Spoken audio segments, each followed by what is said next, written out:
Good morning. I'm Marshall Davis. This is another pandemic devotion. This Holy Week is like none other as Christians find ourselves in the midst of a pandemic and unable to attend Holy Week services. So I thought I would do my part and add maybe a different perspective on the central event of this week, which is the cross, the death of Jesus. I love the cross. Maundy Thursday and Good Friday are among my favorite services of the year. I love singing hymns about the cross and meditating upon the cross. It is the central image of my faith.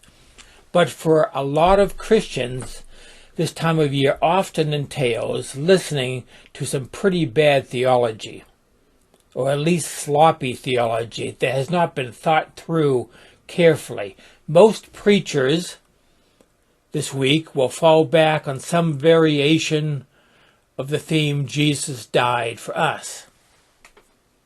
Many will go full throttle into substitutionary atonement, that Jesus' death was a propitiation for sin, that it was a price that had to be paid for a loving God to satisfy the righteous demands of a just God and save us from the wrath of a holy God.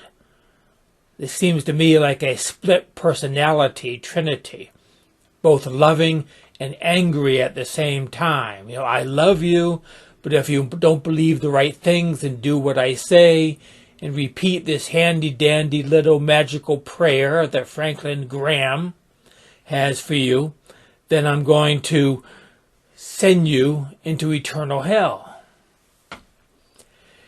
If we throw into this mix the traditional Christian idea of the deity of Christ, that Jesus was God, then this theology boils down to the idea that God had to sacrifice himself to himself to save us from himself. That theology is convoluted at best. At worst, it testifies to a passive-aggressive deity. I think it has more to say about the theologians who came up with it and the preachers who proclaim it than it has anything to say about God. The earliest Christian theology of the cross, the dominant theology for centuries in the church, was that the death of Jesus was a ransom, usually thought to be paid to the devil. But that's a theology you hardly hear anymore these days. But that's the only view that's placed on the lips of Jesus by the gospel writers. Then there's also the understanding that Jesus was a type of Passover lamb. And then there is the theology that Jesus' death was an atoning sacrifice or propitiation for sin, which fulfills the Old Testament sacrificial system. This was a way to connect the Old Testament to the New Testament. But remember, these are just theological ideas. As I understand the cross, it has nothing to do with ideas. Rather, as the Apostle Paul says, it is the power of God and the wisdom of God. Why not experience the power of God and the wisdom of God instead of just talking about God? Theology is second-hand religion. Theology is not objectively true, which ought to be obvious. Theology is all in the mind. No theology, whether it's liberal or fundamentalist, whether it's Christian or some other religion, Muslim or Hindu or any other, no theology is true. It has no independent existence outside of our minds. It's not out there in the universe somewhere. It is made up. That is why arguing about theology is ultimately futile. Theology is not part of the real world. It is purely a mental construct of the left side of the brain. Now, there's nothing wrong with theology as long as we remember what it is and we don't let it dominate our spirituality. it does give the left side of the brain something to do. Otherwise, it would get pretty bored with religion. Furthermore, it provides seminary professors with a living. But it is a mistake to take theology too seriously. Now, I enjoy theology, and I enjoy theological discussions with people and with colleagues. But theology is just a mental game. I like backgammon and cribbage too, and I like watching football, but I don't pretend that these games are anything more than human creations. Likewise, I do not mistake theology for truth.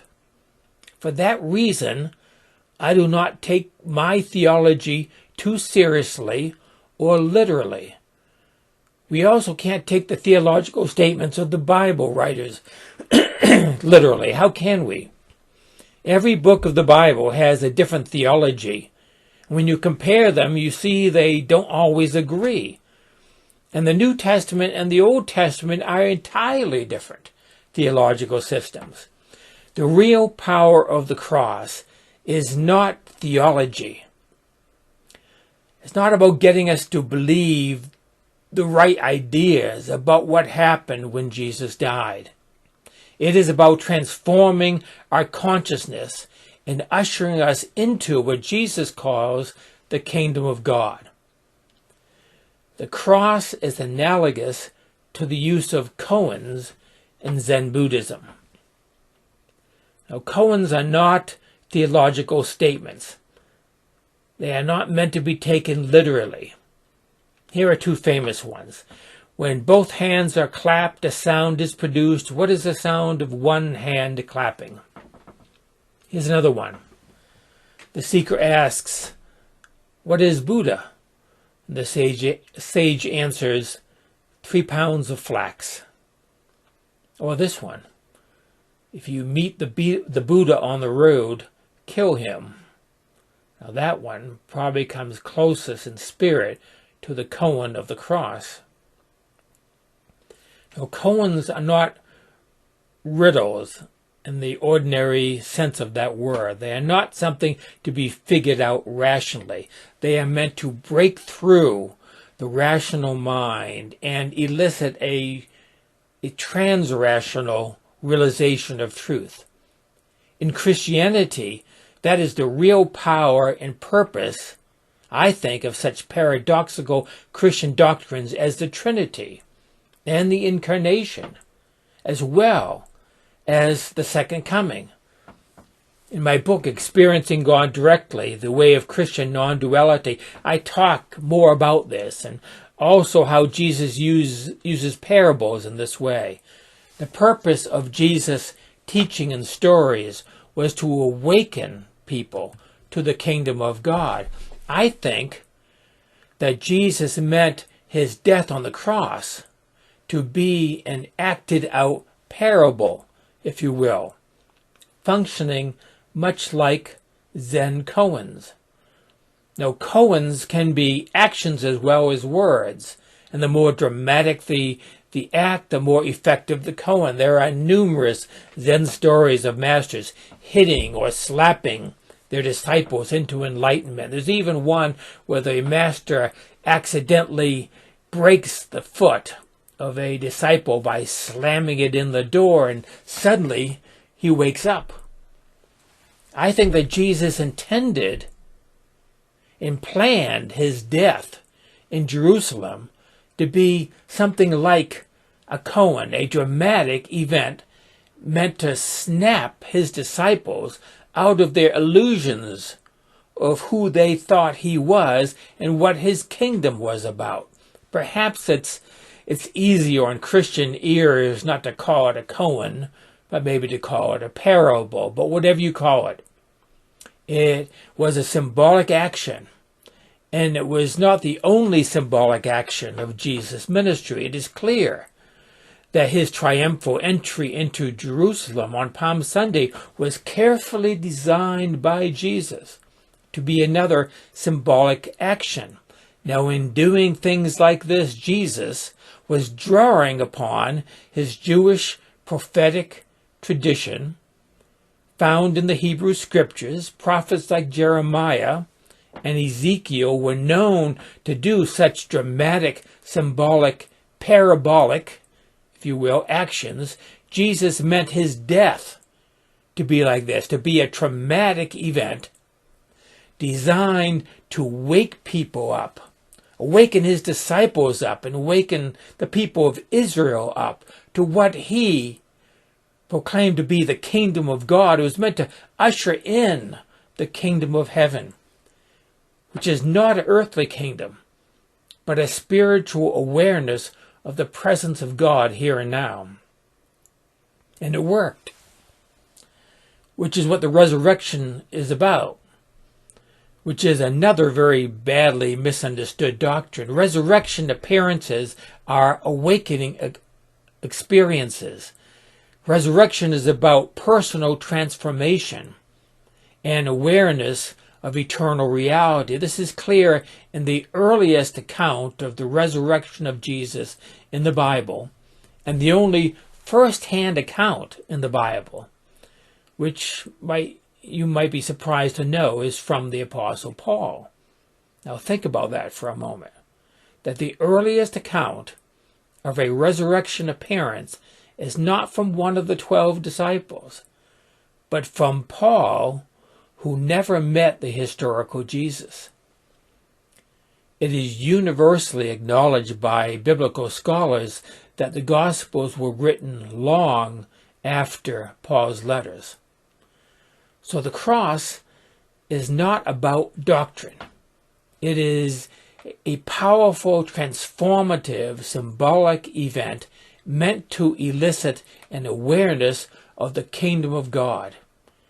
It is the depiction of the physical and psychological suffering and death of a man, which results in the revealing of his true nature.